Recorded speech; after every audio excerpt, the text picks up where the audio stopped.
Hello guys! Today, tuturuan ko kayo on finding the unknown measure of angle in the polygon. Okay, let's start. So find the unknown measure of angle in the given figure. So we have this given figure wherein four-sided siya. Okay, so you can see, so pwede nating bilangin to confirm. So we have 1, 2, 3, 4. And since four-sided siya, meron tong 4 angles given by yung first angle natin, we have 98 degrees, yung isa naman 110 degrees, yung isa naman 85 degrees. And yung isa, yun yung hanapin natin which is the angle N. So first, paano ba natin mahanap yun? Okay? So una, aalamin natin kung ano yung total sum ng angles niya. So paano ba yun? So since yung nasa given natin, lahat sila interior angle, kailangan nating hanapin yung sum of the interior angle ng given polygon natin. So, to find yung sum ng interior angle niya, yung total sum, diniscuss natin siya sa previous video natin na meron lang tayong formulang gagamitin and we need to identify yung number of sides para mahanap natin yung sum ng interior angle. So, okay, balikan natin yon. We have the formula S, which is the sum, is equals to the quantity n minus 2 multiplied by 180 degrees. Okay? So, yung S, uulitin ko, siya yung sum.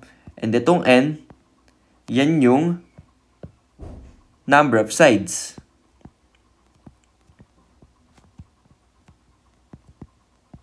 Okay? Onting review lang siya, quick recap lang para alam natin kung bakit may formula tayong ganyan and paano natin siya gagamitin. Okay? So, gamitin natin siya. So, to find the total sum, identify natin kung ilang side siya. So, kanina binilang natin, 4-sided yung figure natin. So, substitute lang natin siya. We have S is equals to, yung N is 4. So, 4 minus 2 multiply by 180 degrees. Then, simplify natin siya.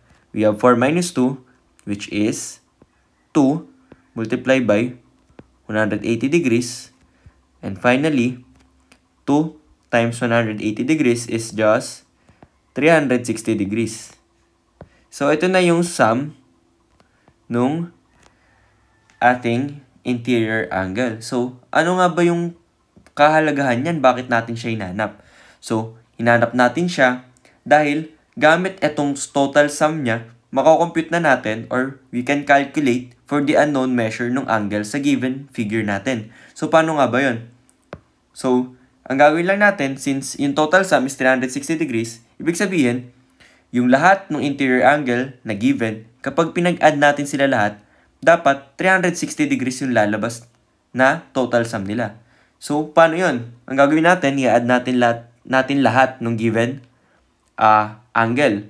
Okay? So, meron tayong 98 degrees plus 110 degrees plus 85 degrees and yung ating unknown na N.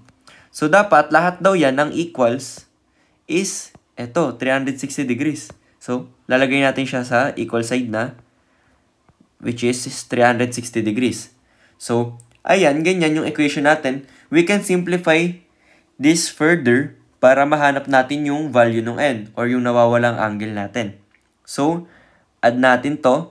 We have 98 plus 110 plus 85. Okay, so mano-mano na lang natin siya para mas malinawan din kayo kung paano natin siya makompute. So, we have 98 plus 110 plus 85. So, meron tayong 8 plus 0 plus 5. We have 3, 13. 13 siya, so 3. Then, carry 1 natin dito. So, we have 1 plus 9 plus 1, which is 11 na yun. And then, plus 8, we have 19. So, 9 dito. Then, carry 1 ulit dito sa taas. And finally, we have 1 plus 1, which is 2.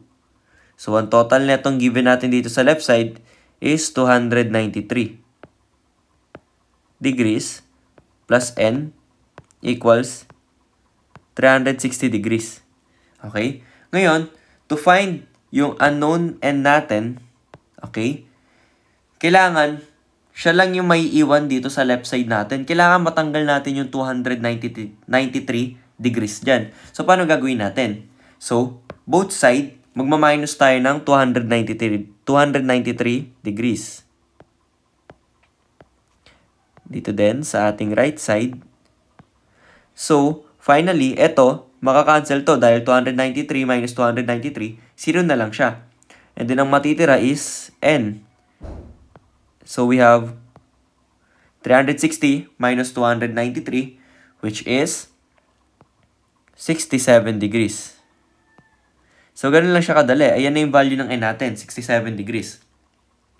So, first, hanapin mo lang yung total sum ng interior angle niya. And then, a-add mo lahat nung given angle, including yung nawawala. And then, ayun, by that, makukuha na natin yung ating total sum. Or rather, yung unknown angle natin. Okay? Ganun lang siya kadali. So, proceed tayo sa ating second example.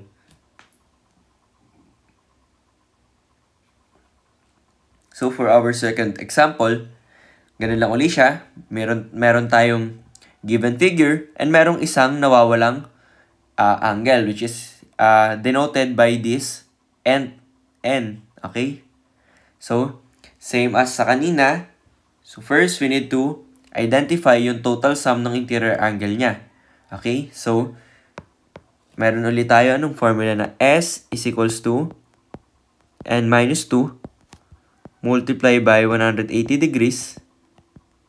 So, first, count natin yung sides niya. Okay? We have 1, 2, 3, 4, 5. So, 5-sided polygon siya. So, it means, yung n natin is equals to 5. So, ayan. Substitute natin. So, itong n, gagamitin natin itong n dito, which is equals to 5. So, substitute natin, magiging 5 na to. Then, minus 2, copy lang. Multiply by 180 degrees. Then, simplify. 5 minus 2, we have 3 times 180 degrees. Then, finally, 3 multiplied by 180 degrees, we have 540 degrees. Okay? So, ito na yung total sum. And then, sunod natin gagawin is i-add natin lahat nung nasa given natin, which is itong 110 degrees, 111 degrees, 124 degrees, and 68 degrees. And then, dapat ang total nila, pati pala itong n, sasama natin siyang n natin dahil yan yung nawawala. And then, yan yung mahanap natin kapag in-add natin sila lahat.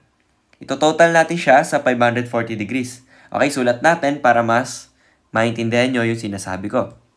So, we have 110 degrees plus 111 degrees plus 124 degrees plus 68 degrees plus n is equals to 540 degrees. Okay? Yan yung computed natin, 540 degrees. So, siya yung laging nasa equal side niya. Okay? So, first, add natin lahat to, yung given natin, which is 110, 111, 124, 68 rather. Add natin siya. Okay? So, add natin siya manually uli. 110, 111, 124, and then 68. So, we have 0 plus 1, 1, 1 plus 4, 5, then 5 plus 8, we have 13, which is 3, carry 1. So, 1 plus 1, 2, plus 1, 3, plus 2, 5, plus 6, 11. So, carry 1 uli. We have 1 plus 1 plus 1 plus 1. So, apat na 1 yun. We have 4. Okay? So, 413 yung sum ng mga given natin. So, meron tayong 413 degrees plus n. Copy lang natin yung n. Pati yung 540 degrees. Okay, tulad nung ginawa natin kanina sa ating first example, kailangan matitira yung ating n sa left side kasi siya nga yung hinahanap natin. So, paano natin gagawin yun? So, magsusubtract tayo ng 413 on both side para yung kasamang 413 sa left side ng ating n or ng ating unknown measure is mawawala siya, magiging 0 na lang siya. Okay? So, subtract tayo dito ng 413 degrees and pati dito. Okay?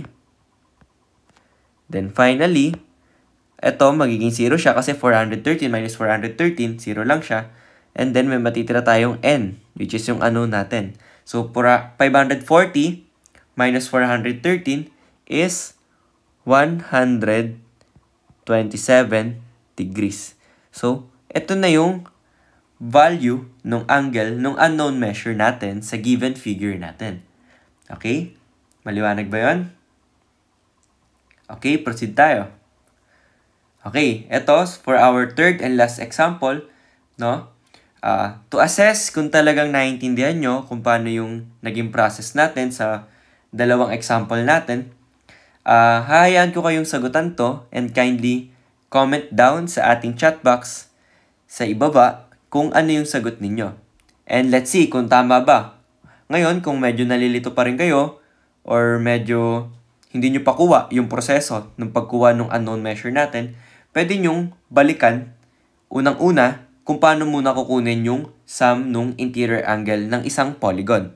After that, balik kayo sa video na ito, panoorin nyo uli yung ating first and second example kung paano na kinukuha yung unknown measure ng isang angle sa given polygon natin. Okay? So, ayun lang.